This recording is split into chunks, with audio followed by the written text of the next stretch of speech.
Imagina um homem, sabe, que chegou num ponto físico assim tão extremo que o próprio coração mal conseguia bombear sangue suficiente para o corpo. Ah, é uma imagem bem forte logo de cara. Muito forte. A pressão arterial dele estava nas alturas. Só caminhar até a caixa de correio na frente de casa já parecia uma maratona exaustiva para ele. Nossa. Pois é. E aí um médico avaliou o caso e deu um ultimato bem sombrio. Ele teria só mais 6 meses de vida, a menos que perdesse peso de uma forma muito drástica e imediata. Uma sentença quase, né? Exato. O nome dele era Sten Sture Skaldema e depois de falhar em inúmeras dietas de restrição, passando fome, contando cada caloria e se torturando sem ver a balança ceder de verdade, ele simplesmente desistiu. É compreensível. O cansaço mental dessas dietas é brutal. Sim, e ele tomou uma decisão radical. Ele decidiu, nas próprias palavras dele, comer até morrer. É uma premissa chocante, de verdade. A ideia de aceitar o fim e, abraçar tudo que sempre disseram que o mataria mais rápido. Totalmente. Ele planejou passar esses últimos meses de vida comendo absolutamente tudo que tentava evitar por décadas. Carnes bem gordas, pedaços generosos de manteiga, comida rica, pesada. Aquela comida de conforto mesmo. Isso. E então, o resultado surpreendente aconteceu. 1 ano depois de iniciar essa suposta dieta fatal, ele não estava morto. Pelo contrário, né? Muito pelo contrário. Eu fiquei impressionada além disso. Ele estava magro, cheio de energia e incrivelmente saudável. É uma daquelas histórias reais que parecem desafiar e até zombar de tudo que nos foi ensinado sobre saúde e nutrição desde a infância. E honestamente é o ponto de partida perfeito para a nossa discussão de hoje. Com certeza. Então sejam todos muito bem-vindos a este mergulho profundo. A nossa análise de hoje é dedicada a desbravar um material monumental, o livro Low Carb, High Fat Food Revolution, do Dr. Andreas Eenfeldt. Um material que abala muito as estruturas da nutrição tradicional. Exatamente. A nossa missão nesta investigação é extrair os insights mais valiosos dessa obra.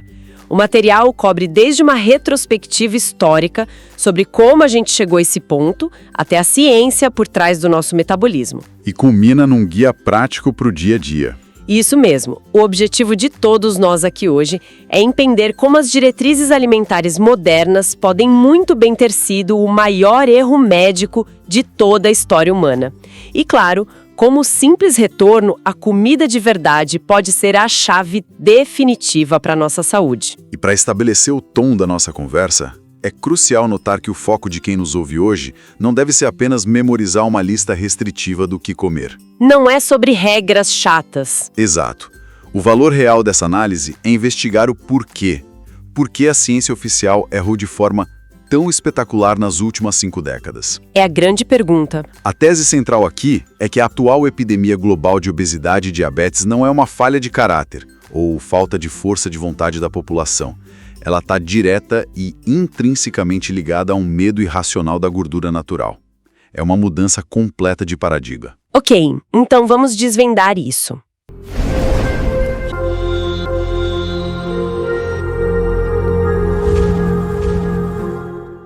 Vamos começar olhando em retrospectiva para a nossa evolução, porque o material traz uma metáfora sobre a véspera de Ano Novo que muda completamente a forma como vemos o prato de comida. Essa metáfora é brilhante. Muito boa. Funciona assim.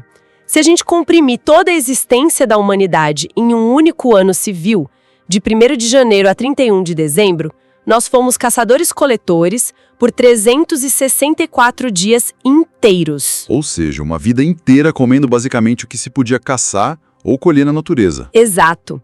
A agricultura que nos trouxe o pão, o macarrão, o arroz e as batatas só apareceu no último dia do ano. Literalmente nas últimas horas. Nas últimas horas do dia 31 de dezembro.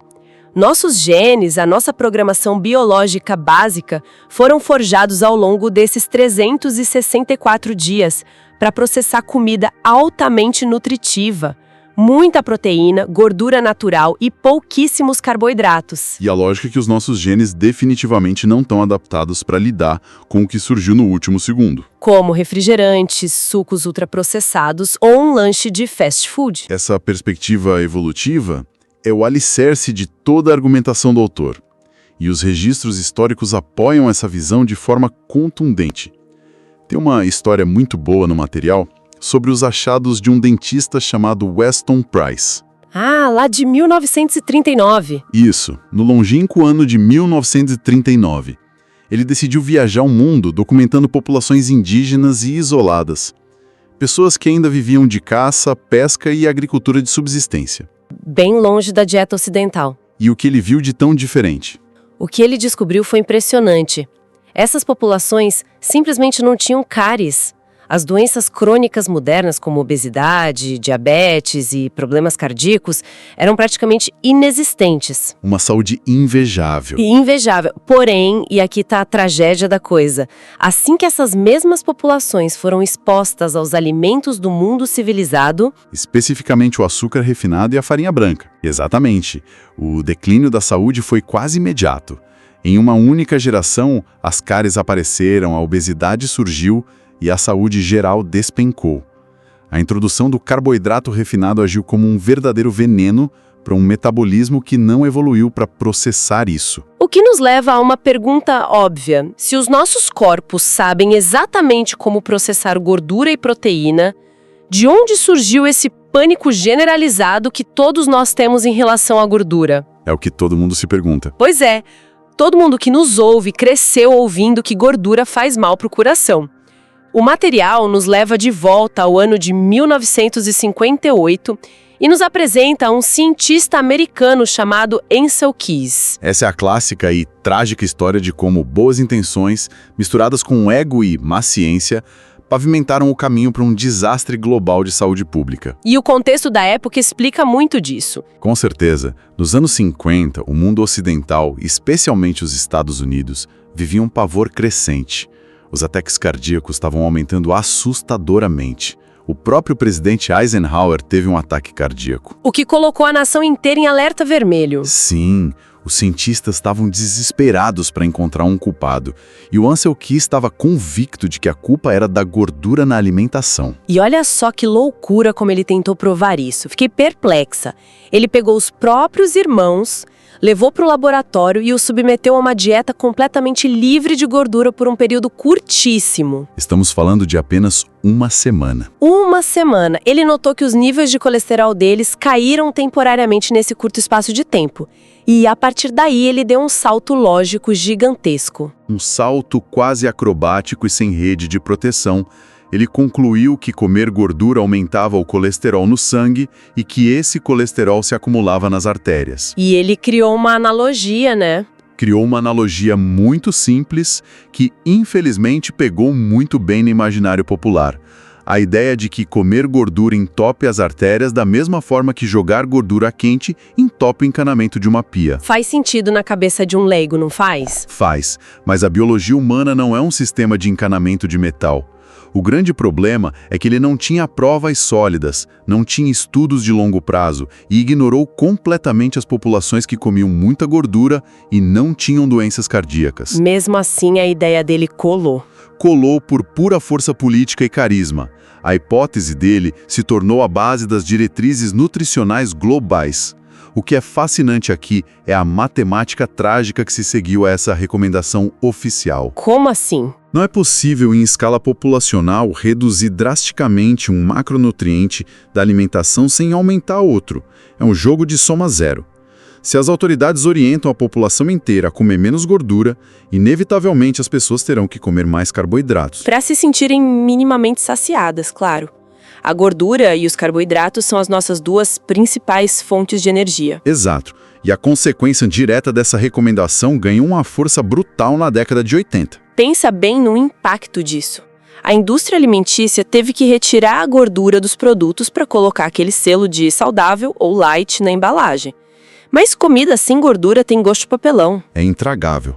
E o que eles fizeram? Entupiram esses produtos de açúcar e farinha branca para devolver o sabor.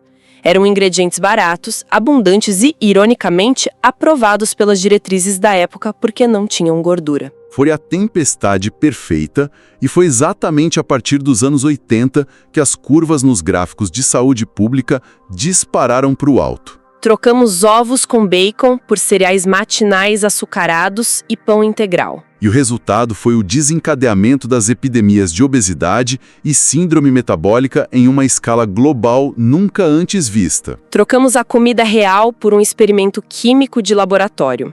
Isso nos leva a mergulhar na ciência do que realmente acontece no nosso corpo, desvendando a insulina, o diabetes e aquele mito teimoso do colesterol. O livro é muito cirúrgico nessa parte. Muito.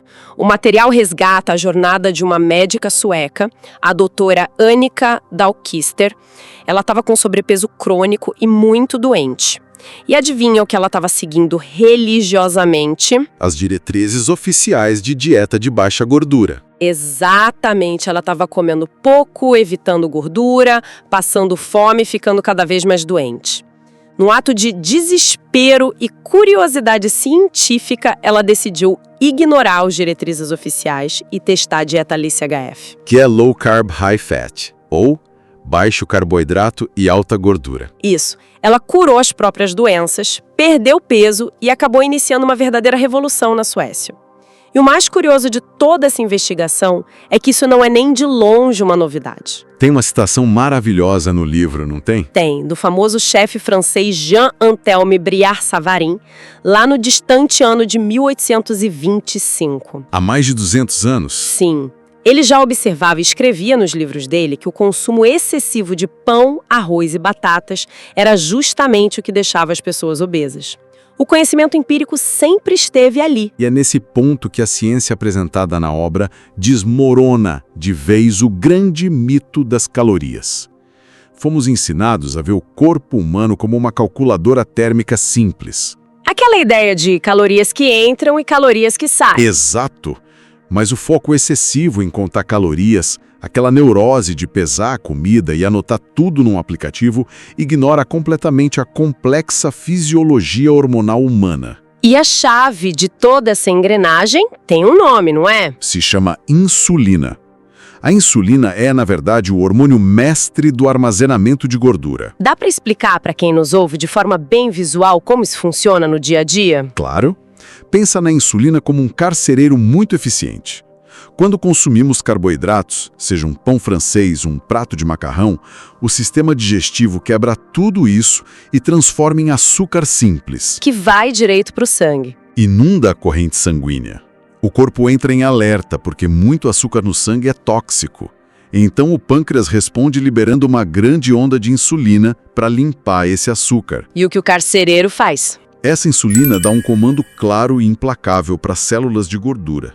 Ela diz: armazenem toda essa energia e tranquem as portas. E o carcereiro joga a chave fora. Ou seja, enquanto a insulina estiver alta no sangue, a queima de gordura está bloqueada. Exatamente. A insulina alta bloqueia o acesso à gordura armazenada.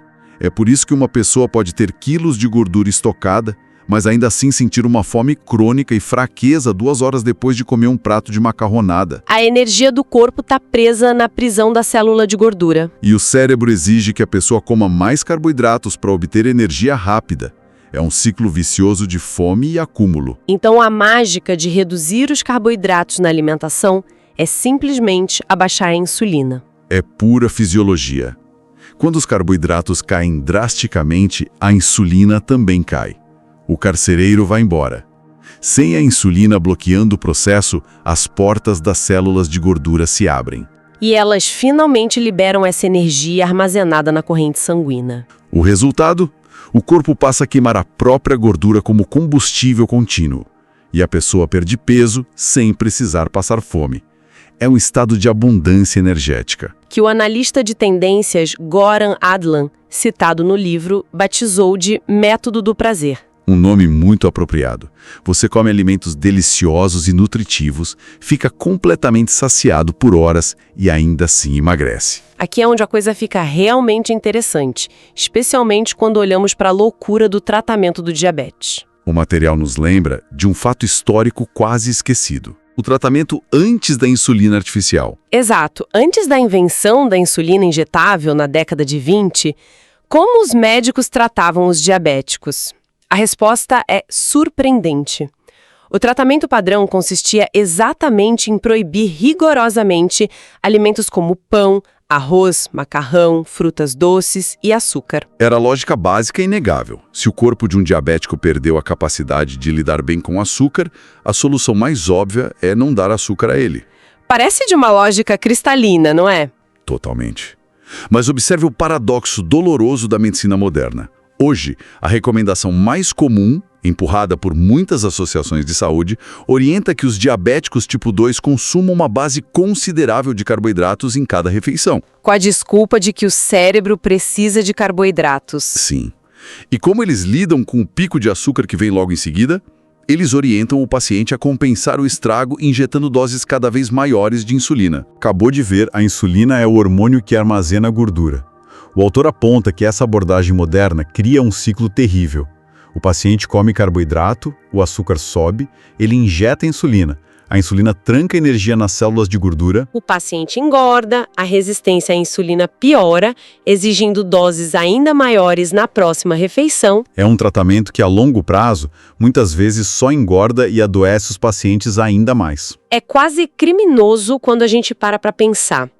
E a prova de que reverter isso é possível, e de forma bem rápida, vem de casos reais documentados. O caso do médico canadense. Esse mesmo. A análise traz o exemplo do médico canadense Jay Wortman. Ele trabalhou com populações indígenas no Canadá que estavam sendo absolutamente devastadas por uma epidemia de obesidade e diabetes tipo 2. E a solução dele foi incrível pela simplicidade. Ele não trouxe um novo medicamento mágico de bilhões de dólares. Ele reverteu essas doenças simplesmente ajudando a comunidade a retornar à sua dieta tradicional e ancestral. Uma dieta puramente baseada em caça, pesca e gordura animal natural, cortando por completo o açúcar, os óleos vegetais e a farinha que haviam sido introduzidos pela modernidade ocidental. E os resultados foram assustadores de tão positivos, né? Sim, marcadores de diabetes despencaram, pessoas perderam peso rapidamente e recuperaram a vitalidade. Tudo isso apenas voltando à comida original humana. O que nos leva ao próximo grande monstro que precisamos enfrentar. O livro ataca de frente o que ele chama de o dragão do colesterol, que é aquele número no exame de sangue que apavora quase todo mundo no consultório médico. Se conectarmos isso com o quadro geral, a desmistificação do colesterol é talvez a revelação mais libertadora de todo este estudo. Precisamos desconstruir esse medo. Com urgência. O corpo humano é literalmente feito de colesterol. Cada parede celular, a bainha de mielina dos nossos nervos, os nossos hormônios sexuais como testosterona e estrogênio, tudo precisa de colesterol. E o nosso fígado é inteligente o suficiente para produzir colesterol naturalmente todos os dias. Para garantir que não falte. O autor argumenta de forma muito enfática, apoiado em ciência moderna, que o problema real das doenças cardíacas não é o consumo de carne, de ovos com gema ou de manteiga. Então, se o vilão não é a gordura da picanha ou a manteiga no ovo, o que realmente entope as artérias? O verdadeiro perigo, o fator que realmente inflama e causa danos às paredes dos vasos sanguíneos, são as partículas pequenas e densas de LDL. O famoso colesterol ruim. Mas precisamos entender que o LDL não é uma coisa só. Imagina que algumas partículas de LDL são como grandes e inofensivas bolas de algodão flutuando tranquilamente pelo seu sangue. Elas não causam problemas. Nenhuns. Mas outras partículas de LDL são pequenas, duras e densas, como minúsculos e afiados grãos de areia. Essa areia é que arranha, oxida e inflama as artérias, iniciando o processo de entupimento. E aqui vem a grande revelação da ciência atual. Adivinha o que cria essas perigosas partículas pequenas e densas? Não me diga que é o açúcar. É o excesso de açúcar e amido na corrente sanguínea, combinado com óleos vegetais altamente processados. Nossa, Não tem nada a ver com o consumo de gordura saturada natural. A gordura saturada tende a aumentar as bolas de algodão inofensivas ou o colesterol HDL, que é protetor. Portanto, usar o termo genérico colesterol alto para assustar pacientes é descrito no livro como uma simplificação perigosa e ultrapassada. uma simplificação que enriquece estrondosamente a indústria farmacêutica através da prescrição massiva de estatinas. Sendo que muitas dessas pessoas poderiam resolver seus riscos cardiovasculares apenas cortando o pão e o açúcar. É libertador ouvir isso. Então, o que tudo isso significa na prática? Essa é a melhor parte. Como pegamos toda essa teoria de insulina, evolução e colesterol e colocamos no prato? É aí que entra a parte final do material, que serve como um guia prático de como aplicar essa filosofia no dia a dia. Para iniciantes, o conceito de comida de verdade é extremamente direto. Não precisa de complicação. Alimentos de um único ingrediente. Carne de todos os tipos, com a sua gordura natural, peixe, ovos caipiras, manteiga de verdade e vegetais que crescem acima do solo, como brócolis, espinafre e abobrinha. Basicamente, a comida que os nossos bisavós reconheceriam como alimento. E por outro lado, o que deve sumir sumariamente da despensa? Açúcar, óbvio. Todas as formas de amido refinado. E as famigeradas margarinas. A explicação do material sobre a margarina é assustadora. É um horror. As margarinas contêm óleos vegetais que passaram por um processo chamado transesterificação. É uma modificação química e industrial profunda para transformar um óleo líquido numa pasta sólida cinzenta. E depois ela é colorida de amarelo para imitar manteiga. Exato. É uma gordura alienígena para a biologia humana. Nosso corpo não tem os mecanismos evolutivos para lidar bem com essa estrutura química sintética. E o guia também é claro ao dizer que devem ser descartados todos aqueles produtos em caixinhas coloridas rotulados como light, diet ou baixo teor de gordura. Como a gente já mencionou, tirou a gordura, o sabor some. Aí eles enchem de aditivos e carboidratos escondidos. E fisiologicamente, quando se adota a prática de comer comida de verdade e reduzir os carboidratos, o corpo entra em um estado metabólico fascinante chamado de cetose. O livro faz questão de explicar e desmistificar a cetose, porque muita gente confunde cetose com cetoacidose diabética, que é uma condição médica de emergência perigosa para diabéticos tipo 1. A cetose nutricional, no entanto, é um processo biológico perfeitamente natural e seguro. Na ausência do excesso de carboidratos, o fígado passa a converter a própria gordura armazenada em moléculas chamadas corpos cetônicos. E o cérebro adora esses corpos cetônicos, não é? Adora. Eles são fontes de energia incrivelmente eficientes e limpas para o cérebro, o que explica porque tantas pessoas relatam uma clareza mental tremenda ao adotar a dieta LCHF. E esse processo acelera a queima de gordura. O corpo literalmente destrava as reservas e se torna uma máquina de queimar a própria gordura, porque não está mais dependente do suprimento de açúcar a cada 3 horas. O autor ainda ressalta um ponto crucial sobre a superioridade da LCHF em relação à dieta do índice glicêmico, o famoso IG. Na dieta do IG, a pessoa ainda come carboidratos, só tenta escolher os que entram mais devagar no sangue. O problema é que a carga total de açúcar ainda entra, e a insulina ainda é acionada. A LCHF é superior porque ela estabiliza verdadeiramente o açúcar no sangue ao longo de todo o dia, sem picos e quedas. Aquela vontade incontrolável de comer doces desaparece. E essa estabilidade entrega a maior vitória de todas. Ela liberta as pessoas, liberta da necessidade torturante de contar calorias, de pesar cada folha de alface. Quando se come comida de verdade, a própria saciedade se torna o guia. Ninguém engorda comendo ovos com bacon até a saciedade, porque a saciedade chega muito rápido e dura horas. E refletindo sobre todo esse panorama, fica evidente como as diretrizes oficiais nos afastaram da lógica básica da nossa própria evolução. Sem dúvida, a mensagem central que todos nós podemos extrair deste mergulho nas páginas do livro é empoderadora. Ninguém precisa passar fome para ser saudável. Retornar à comida de verdade é um ato autêntico de libertação pessoal. É uma forma de não ser mais refém de um metabolismo quebrado e do marketing bilionário de produtos ultraprocessados. É impressionante pensar como fomos condicionados a ter medo da comida da fazenda e confiar nas caixas coloridas do supermercado. Vira a nossa visão de mundo de cabeça para baixo. E isso levanta uma reflexão provocativa que quero deixar com quem nos ouve. Se as diretrizes globais de saúde, baseadas naquele estudo falho do Ansel Keys, estiveram desastrosamente erradas por meio século, que outros conselhos médicos modernos nós estamos seguindo cegamente hoje? Que outras regras empurradas por grandes indústrias o futuro considerará bizarras e prejudiciais? É um pensamento que muda a forma de caminhar num supermercado para sempre.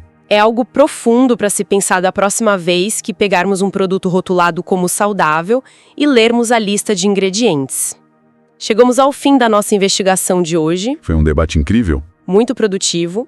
Encerramos essa jornada encorajando todos que nos acompanham a continuar questionando, lendo os rótulos e, acima de tudo, a aproveitar o prazer sem culpa de comer comida de verdade.